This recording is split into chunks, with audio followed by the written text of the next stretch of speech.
people's main event. José Aldo against Merab Dvalishvili.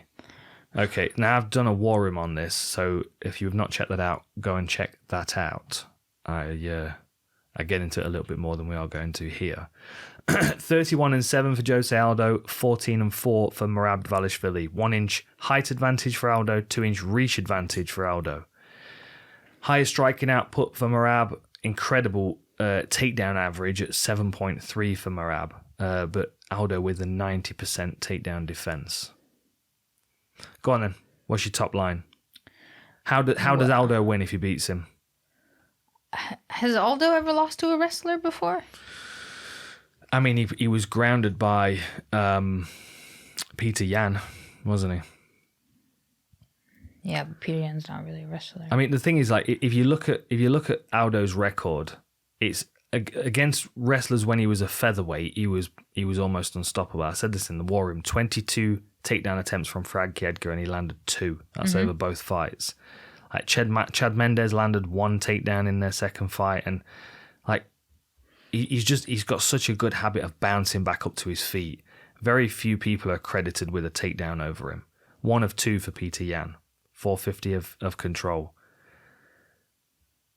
Yeah, I'd struggle with José Aldo in this fight if it was 5 rounds, because Merab has that nightmare of Clay Guida / that guy that fought on the weekend, Nate Landwehr. Like, never slows down, never gets stopped. Like, he's in the corner, he doesn't even sit down. He's just like, yeah, what's up? I'm not even tired. Let's go. He wasn't even holding still when he was unconscious against Ricky Simone at the end of the fight. He's just still moving. And he kind of strikes like that. He kind of strikes a little bit like a herky-jerky kind of going. But the issue is, I feel like he likes to strike and he loves a fight. And he's not just a wrestler that's like, oh, let me do the smart thing, game plan right now, which is take you down and control you because I can take you down whenever I want. And then, which he can revert to that if possible, but it's never without putting himself in danger. And almost dropped and, hurt and struggles a little bit with leg kicks. So 3 knockouts on his record, 1 submission win, and 10 decisions on his record. On José Aldo's side, 1 submission and 13 decisions and 17 knockouts out of 31 wins. I keep bouncing back and forward with this. Like, if this was over 5 rounds, if this was like the main event of a fight night, I'd be leaning more towards Merab because of the pace and the wrestling and the, Aldo generally taking a round off over 5 rounds, whereas this 3 rounds, Aldo's takedown defense is slick and his ground game's not bad either. He knows how to deal with this style from fighting Frankie Edgar, and I think he did so well at that. And I don't think Merab is anything more than what Frankie Edgar had to offer for Aldo. It's like a new refreshed version. Yeah. A little bit. But with less experience, and that's a big key. Like you look at his fights against Vera and Munoz, and I mean obviously Rob Font as well over 5 rounds. As long as his striking output is not suppressed by the movement of Dvalishvili, like his striking was against Volkanovski. Like he'd never really get started against Volkanovski. If I was Merab, I'd be watching that fight over and over again. I'd be trying to mimic that movement a little bit. I think Aldo's going to do it though. Yeah, I think he's going to smash his lead leg and make him very heavy on that lead leg. And then I can see him either going left up to the body or something, stopping him with that. Especially just how he was fighting against Marlon Moraes. Yeah.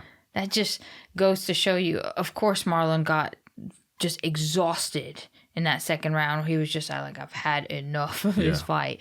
But it still goes to a little bit like Leo Santos' moment in Marlon Moraes,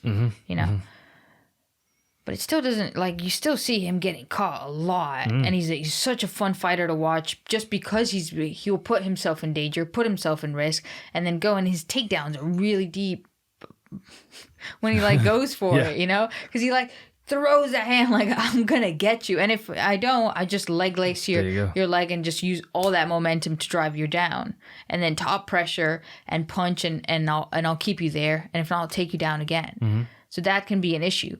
But I feel like José Aldo's can get the better of him in those small transitions and maybe get his back and just stay there like he did against Marlon Vera. To the point where like, oh, this fight's it's getting a bit difficult. Let me revert to something that is so he doesn't have to take a round off. He can still win the round and then just have control, if that makes sense. Yeah. So he's not having to go like, oh, shit. Yeah, but even, over the 3 rounds, he just doesn't need to anyway. Yeah. I just think it's the 5 rounders where he needs to pull back a little bit. But I think he's got enough skill and enough experience to be able to see Merab coming, see what he has to offer, and be able to catch him with something. Counter knee, hard low kicks, like counter knees on level changes once he's got Merab's timing. Good takedown defense, and then working body shots, something to slow him down a little bit. Yeah, plus his leg kicks are They're disgusting. Yeah. I think Aldo's going to do it. Yeah, me too. Yeah? Okay.